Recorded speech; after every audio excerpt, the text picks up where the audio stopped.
Assalamualaikum warahmatullahi wabarakatuh. Nama saya Fikri Fakih Pragito Hadi dengan nomor 1023339. Di sini saya akan menjawab untuk tugas satu dari basis data. Oke, kita langsung ke soalnya. Ini soalnya sudah saya screenshot ya dari PDF yang diberikan. Jadi contoh kasus yang pertama ada pada sebuah perguruan tinggi mahasiswa akan mengambil mata kuliah yang ditawarkan. Setiap daftar mahasiswa memang satu, namun dapat mengambil beberapa mata kuliah dalam satu semester. Dan setiap mata kuliah hanya bisa diajar oleh satu orang dosen. Dan setiap dosen dapat mengampu atau mengajar minimal satu mata kuliah. Nah, untuk langkah pertama dalam IRD ini, kita perlu menentukan identitasnya atau entitinya. Nah, entitas utamanya yang pertama adalah mahasiswa. Berdasarkan dari studi kasus ini ya, dari yang pertama itu mahasiswa, yang kedua mata kuliah, yang ketiga adalah dosen. Dan setelah kita menentukan entitas utamanya, maka kita perlu untuk menggambarkan dahulu di diagramnya. Sorry, di sini saya udah ada. Jadi di sini langsung aja kita buat untuk tadi yang pertama. Yang pertama ada mahasiswa, sebentar. Ada mahasiswa, lalu yang kedua ada mata kuliah. Lalu yang ketiga adalah dan dosen. Oke, untuk langkah pertama kita sudah selesai, lanjut ke langkah kedua. Langkah kedua ini apa? Jadi kita menentukan atribut dari setiap entitas ini, karena setiap entitas pasti ada atributnya. Nah, kalau berdasarkan dari studi kasus yang diberikan, tidak dijelaskan secara rinci nih atributnya apa aja. Jadi kita perlu menuliskannya sesuai dengan penjelasan yang ada di sini. Nah, jadi untuk mahasiswa ini dia itu atributnya ada apa sih? Pertama itu ada NIM-nya, lalu ada nama mahasiswa. Untuk mata kuliah, atributnya yang pertama ada kode mata kuliah, yang kedua ada nama mata kuliah. Untuk dosen ada NID, NID itu nomor untuk dosen, dan yang kedua ada nama dosen. Nah, di sini saya mencantumkan primary key. Primary key ini apa di tiga entitas ini? Untuk tiga sorry, primary key primary key dari atribut untuk setiap entitas ini apa? Ini itu jadi kayak kode uniknya. Jadi kayak misalkan nih kita mau mencari data mahasiswa untuk mahasiswa A, B, C. Nah, itu kan kita butuh salah satu kode uniknya kan untuk memudahkannya. Kan nggak mungkin kita cari melewati namanya satu-satu gitu kan. Jadi kita melalui kode uniknya ini. Nah, ini untuk mahasiswa ini primary key-nya dari NIM-nya. Untuk mata kuliah, primary key-nya dari kode mata kuliahnya. Untuk dosen dari NID-nya di sini. Dari nomor induk dosennya. Jadi setelah kita menentukan atributnya, lanjut kita menggambarkan untuk atributnya. Sebentar. Yang pertama tadi ada mahasiswa. Sebentar. Mahasiswa. Nah, ini karena tadi eh, NIM itu merupakan primary key dari mahasiswa, maka kita perlu membuat underline di sini. Menandakan bahwa dia itu primary key dari si entitasnya tersebut. Ini sudah. Yang kedua tadi ada enggak, ada nama untuk mahasiswa lain. Baik. Untuk mata kuliah, ini saya copy paste aja ya, supaya lebih cepat. Mata kuliah tadi primary-nya adalah sorry, ada kode mata kuliah. Untuk atribut yang keduanya adalah nama mata kuliah. Nama mata kuliah. Untuk dosen ada NID-nya, ada NID dengan underline ya terbuka karena ini merupakan primary dari dosen. Lalu yang kedua adalah nama dosen di sini. Nama dosen. Oke. Nah, setelah membuat atribut, kita membuat notnya ya, di garisnya untuk menandakan bahwa ini merupakan atribut dari entitas tersebut. Bentar, lebih rapi. Aku lihat dalam kuliah ini dan untuk dosen. Eh, terus sebentar. Untuk dosen, nah ini nama dosen. Oke, di sana.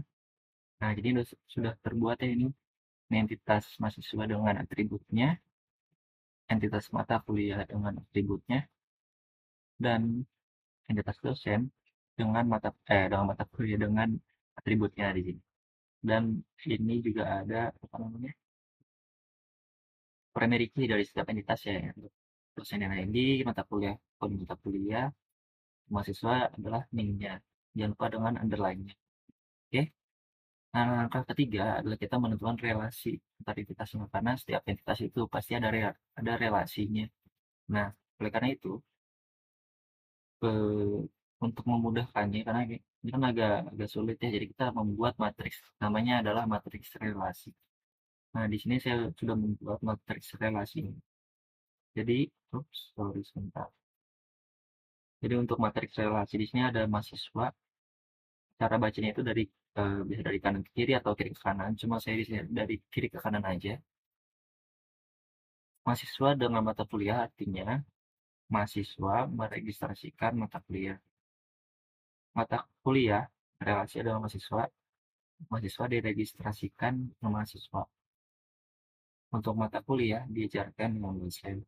Dan untuk dosen mengajar mata kuliah. Jadi cara bacanya dari kiri ke kanan ke atas bagian sini ya per kolom ya.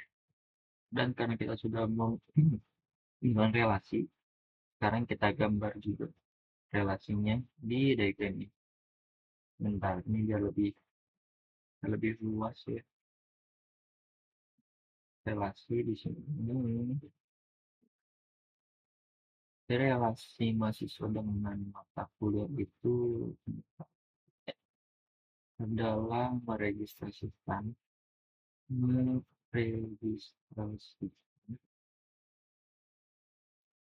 dan lupa untuk notnya di sini.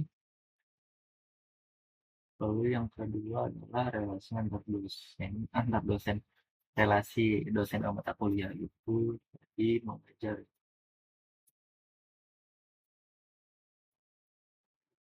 mengajar.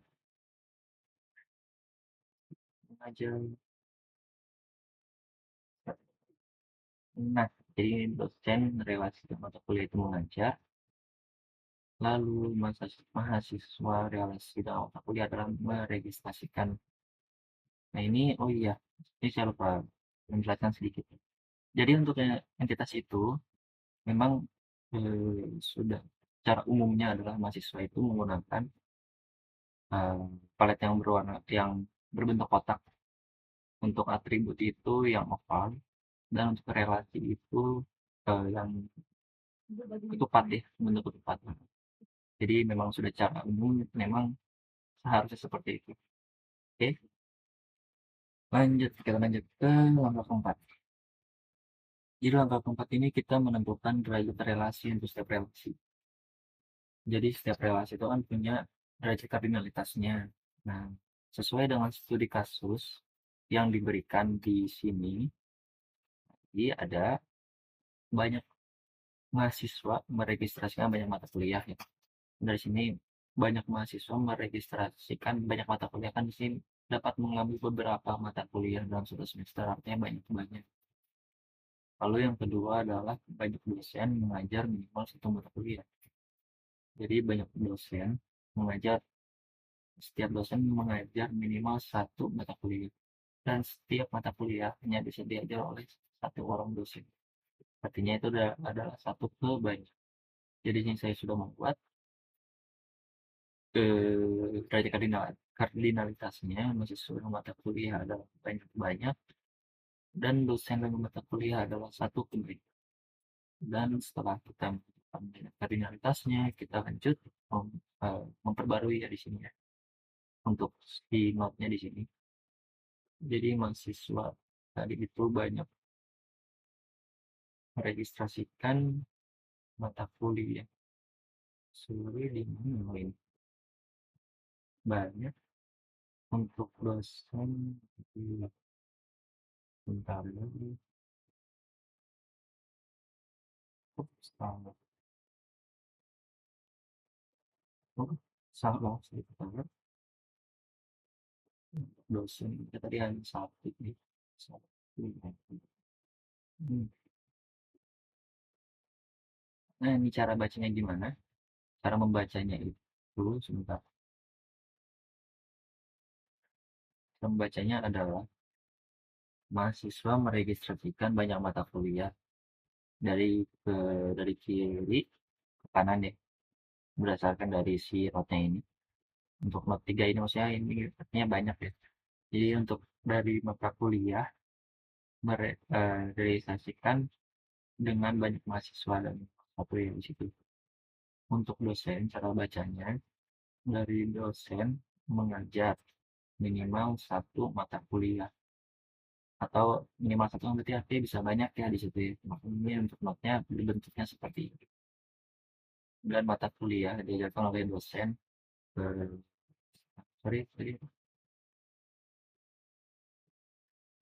oh dan setiap mata kuliah, kan banyak mata kuliah hanya bisa diajar oleh satu orang dosen. Oke, ini untuk arti nota ini satu satu satu ya 1,1 ya. Nah, di sini setelah kita selesai langkah keempat, kita lanjut ke langkah kelima. Langkah kelima ini apa? Langkah kelima ini kan kita sudah selesai nih untuk membuat IRD-nya. Namun masih ada yang belum sempurna karena ini ada entitas yang banyak ke banyak. Jadi kalau ada entitas banyak-banyak misalkan ini dari mahasiswa dengan mata kuliah. Mahasiswa dengan mata kuliah itu banyak-banyak dan mata kuliah ke mahasiswa itu banyak-banyak, otomatis dia akan membuat entitas baru. Dan entitas baru itu nanti atributnya itu atributnya adalah primary key dari setiap entitas yang terhubungnya. Misal untuk mahasiswa dengan mata kuliah ini kan primary key-nya itu mahasiswa ada NIM. Untuk primary key dari mata kuliah ada kode mata kuliah. Nah, jadi nanti NIM dan kode mata kuliah ini akan menjadi atribut dari entitas barunya. Oke, untuk itu kita lanjut membuat entitas barunya di sini registrasikan yang berdasarkan dari matriks relasi tadi ini yang relasi mata kuliah dan mahasiswa itu ada diregistrasikan. Jadi kita buat ada di sini ini kalau pas lagi biar sama ukurannya diregistrasikan. Nah, ini bentar saya update dulu. Nah, di sini kan bentar ini enggak kurang rapi. Nah, nah ini kan sudah selesai nih. Kita sekarang membuat adalah entitas barunya di sini.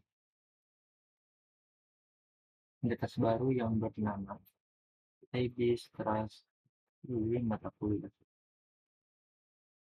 Ya, entitas barunya. Dan lupa untuk menghubungkan membuat konten untuk mengontar relasi. Nah, di sini kita membuat atributnya. Atributnya itu dari mana? Kita